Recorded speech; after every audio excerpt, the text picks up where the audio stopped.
মধ্যপ্রাচ্যে নতুন যুদ্ধের গন্ধ। গাজা, লেবানন, সিরিয়া আর ইরানের পর এবার কি নতুন সংঘাতের কেন্দ্র তুরস্ক? আর নিজের রাজনৈতিক ভবিষ্যৎ বাঁচাতে কি নতুন কোনো নিরাপত্তা সংকটের দিকে হাঁটছেন ইসরায়েলের প্রধানমন্ত্রী বেনিয়ামিন নেতানিয়াহু? সাম্প্রতিক জরিপে দেখা যাচ্ছে নেতানিয়াহুর জনপ্রিয়তা কমছে। ইসরায়েলের একটি বড় অংশ আগামী নির্বাচনে তাকে আর প্রধানমন্ত্রী হিসেবে দেখতে চায় না। একই সময়ে দুর্নীতি মামলা, জোট সরকারের চাপ এবং যুদ্ধ পরবর্তী সমালোচনাও বাড়ছে।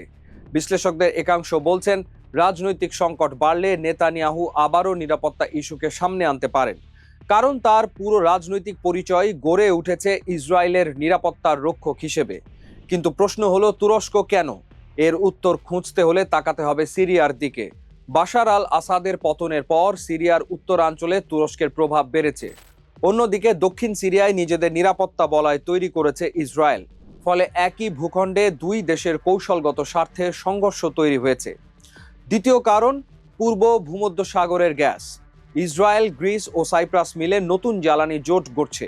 তুরস্ক মনে করে এই জোট তাকে আঞ্চলিক জ্বালানি মানচিত্র থেকে দূরে সরিয়ে দিচ্ছে। ফলে গ্যাস, সমুদ্রসীমা আর পাইপলাইন নিয়েও বাড়ছে উত্তেজনা।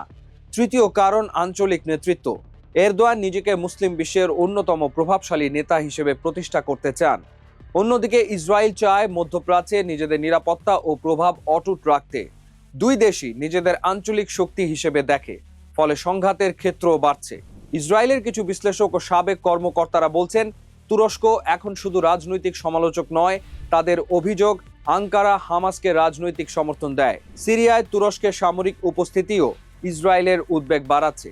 এছাড়া তুরস্কের বাড়তে থাকা ড্রোন প্রযুক্তি, নৌবাহিনী এবং আঞ্চলিক জোটকেও তারা নতুন চ্যালেঞ্জ হিসেবে দেখছে। তবে দর্শক, তুরস্ক কোনো সাধারণ প্রতিপক্ষ নয়।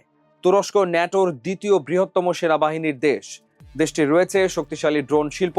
বায়রাক্তার সহ দেশীয় প্রযুক্তির অস্ত্র এখন বিশ্বের বহু দেশে ব্যবহৃত হচ্ছে।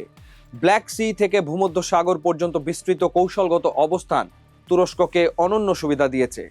ইউরোপ ও এশিয়ার সংযোগস্থলে থাকা এই দেশটি বসফরাস ও দারাদানেলস প্রণালীর নিয়ন্ত্রণও করে। মধ্যপ্রাচ্যে প্রভাব বাড়াতে সৌদি আরব, পাকিস্তান ও মিশরের সঙ্গেও নতুন সমন্বয় গড়ে তোলার চেষ্টা করছে আঙ্কারা। তাহলে যুদ্ধ হলে যুক্তরাষ্ট্র কি করবে? এটাই সবচেয়ে গুরুত্বপূর্ণ প্রশ্ন, কারণ যুক্তরাষ্ট্র দুই দেশেরই ঘনিষ্ঠ মিত্র। ইসরায়েল ওয়াশিংটনের সবচেয়ে গুরুত্বপূর্ণ কৌশলগত অংশীদারদের একটি। আবার তুরস্ক ন্যাটোর সদস্য। তুরস্কে রয়েছে ইনসারলিক বিমান ঘাঁটি, যা যুক্তরাষ্ট্র ও ন্যাটোর জন্য অত্যন্ত গুরুত্বপূর্ণ। তাই ওয়াশিংটনের প্রথম লক্ষ্য হবে যুদ্ধ ঠেকানো। সম্ভাবনা বেশি যে যুক্তরাষ্ট্র প্রকাশ্যে দুই পক্ষকেই সংযত থাকার আহ্বান জানাবে। তবে দর্শক, যদি সংঘাত সরাসরি তুরস্কের ভূখণ্ডে ছড়িয়ে পড়ে, তাহলে ন্যাটো চুক্তির 5 নম্বর অনুচ্ছেদ নিয়ে আলোচনা শুরু হতে পারে। যদিও ন্যাটোর সদস্য দেশগুলোকে সামরিক সহায়তা দেওয়ায় স্বয়ংক্রিয় নয়, সব সদস্য দেশের রাজনৈতিক সিদ্ধান্ত প্রয়োজন হয়। তাই যুক্তরাষ্ট্র একদিকে ইসরায়েলের নিরাপত্তা নিশ্চিত করার চেষ্টা করবে, অন্যদিকে ন্যাটো জোট ভেঙে পড়া ঠেকাতে তুরস্কের সঙ্গেও ঘনিষ্ঠ যোগাযোগ বজায় রাখবে। দর্শক, প্রায়ই গ্রেটার ইসরায়েল পরিকল্পনা নিয়ে আলোচনা হয়, বিশেষ করে গত জুনে ইরানের সঙ্গে এবং খুব কাছাকাছি সময়ে লেবানন ও সিরিয়াতে নিজেদের প্রভাব বাড়ানোর সময় অর্থমন্ত্রী বেজালাল স্মোট্রিচ গ্রেটার ইসরায়েলের একটি ম্যাপ সামনে এনেছিলেন। এরপর থেকে বিষয়টি চর্চার তুঙ্গে। দর্শক, নিরাপত্তা বলয় তৈরির নামে ইসরায়েল প্রতিবেশী অঞ্চলে নিজেদের সামরিক প্রভাব বাড়াচ্ছে। গাজা, দক্ষিণ লেবানন এবং সিরিয়ায় তাদের সাম্প্রতিক পদক্ষেপ সেই বিতর্ককে আরও উস্কে দিয়েছে।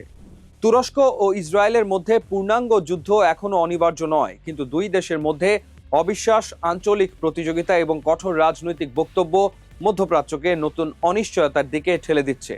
কারণ এই সংঘাত শুধু দুই দেশের নয়, এতে জড়িয়ে আছে যুক্তরাষ্ট্র, ন্যাটো, সিরিয়া, গ্যাস রাজনীতি এবং মধ্যপ্রাচ্যের ভবিষ্যৎ নেতৃত্বের প্রশ্ন। বন্ধু থেকে প্রতিদ্বন্দ্বী, প্রতিদ্বন্দ্বী থেকে শত্রু, মধ্যপ্রাচ্যের পরবর্তী অধ্যায় কোথায় গিয়ে থামবে, সেটাই এখন সবচেয়ে বড় প্রশ্ন।